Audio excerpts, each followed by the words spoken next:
የአዲስ አበባ ከተማ የመንግስት ሰራተኞች እያጋጠማቸው ያለውን የመኖሪያ ቤት ችግርና መቋቋም እየተሳነን መጥቷል ያሉትን የኑሮ ውድነት በስፋት ያነሱበትና የከተማ አስተዳደሩን ምላሽና ማብራሪያ የሰጠበት ከተማ አቀፍ ውይይት የማጠቃለያ መድረክ ዛሬ ተካሂዷል።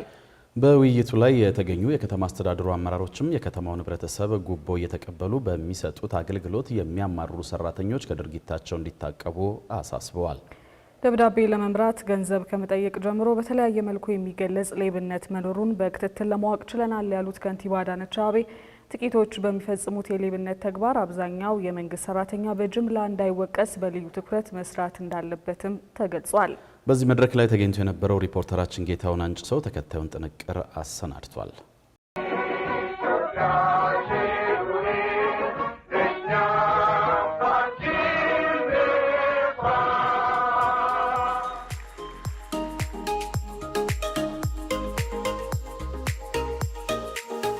ሳላፍር የምናገረው በእግዚአብሔር ቸርነት ወጥቶ የሚገባ ነው የሰራተኛ የመንግስት ሰራተኛ እንጂ በሚያገኘው አገልግሎት አይደለም። በሚከፈለው ክፍያ ኑሮ ይኖራል። እንደ እውነት ሁላችንም ቤት አለን፣ ሁላችንም ልጆች አለን። ዛሬ የትምህርት ቤት እንዴት ነው የምንከፍለው? ትራንስፖርት፣ ሁሉም ነገር ሲጨመር ጭማሪ የሚጨመረው በዚህ ሰራተኛ ነው። ከኑሮ ውድነት ጋር ያነሳቸዋቸውን ጉዳዮች በትክክል እንረዳለን። በቅድሚያ ሁላችንም አንድ ፔጅ ላይ እንደሆነ እንድታውቁት ይሰማናልም እናቃለንም። እነዚህ ቅድም ያልኳቸው ክፍተቶች አሉ ማለት የመንግስት ሰራተኛው ቤተሰብ አለው፣ ልጆች አሉት፣ ኃላፊነት አለበት። አሁን የጋሸበ ከመጣው የኑሮ ውድነት እና የገበያ ሁኔታ ጋራ በቂ ነገር አለው የሚል ድምዳሜ ማንም የለው። ግን ደግሞ ሚዛናዊ መሆን ያስፈልጋል።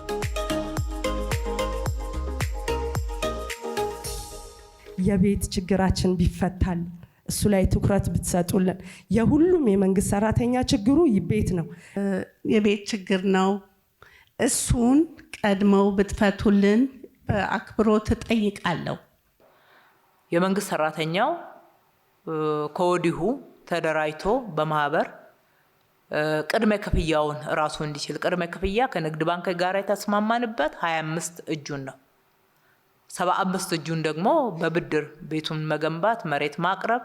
ያው እንደምታውቁት የአዲስ አበባ መሬት ለዚህ ለጠያቂ ሁሉ ለማዳረስ ፎቅ ነው የሚገነባው፣ ወደ ላይ ነው የምንገነባው። በርካታ አሁንም ስላም ኤሪያዎች አሉ።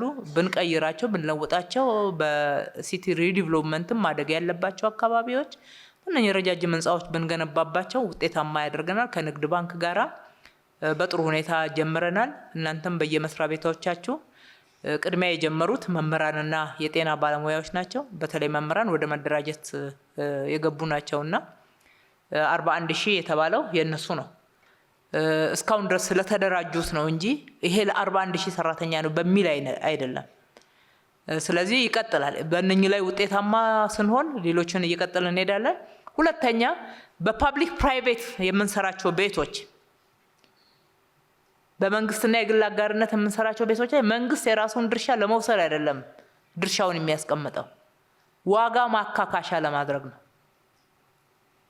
ምክንያቱም የግል ሴክተሩ በሚያቀርብበት ዋጋ መካከለኛና ዝቅተኛ ገቢ ያለው ስለማይችል መግዛት ስለማይችል መንግስት የራሱን ድርሻ ቤት ሊወስድበት ሳይሆን የዋጋ ማካካሻ ለማድረግ ነው እንደ ስትራቴጂ ያስቀመጥነው።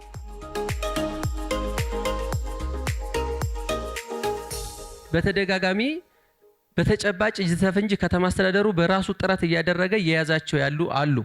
እሱ በጣም ይመሰገናል። ግን ቅጣቱ ምንድነው የሚለው ደግሞ አስተማሪ አይደለም፣ አይታይም። ስለዚህ አሁን ፋራ የማይሰርቅ ነው ማለት ነው።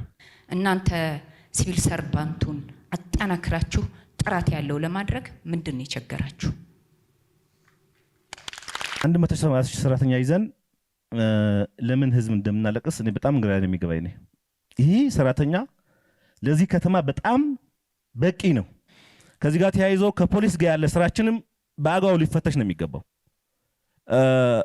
መንደር ላይ አንዳንድ መንደር ያው ከብዙ ሰዎች ኮሙኒኬት ስለምናደርግ ዝም ብሎ ገንዘብ የሚቀበሉ ፖሊሶች አሉ። እንደ መንግስት ጠንካራ የተጠያቂነት ስርዓት መዘርጋት አለበት በሚል የተነሳ አለ። እዚህም እዛም የሚስተዋሉ ክፍተቶች አሉ በሚል የተነሳ አለ። ያንን ማስተካከል ይገባል።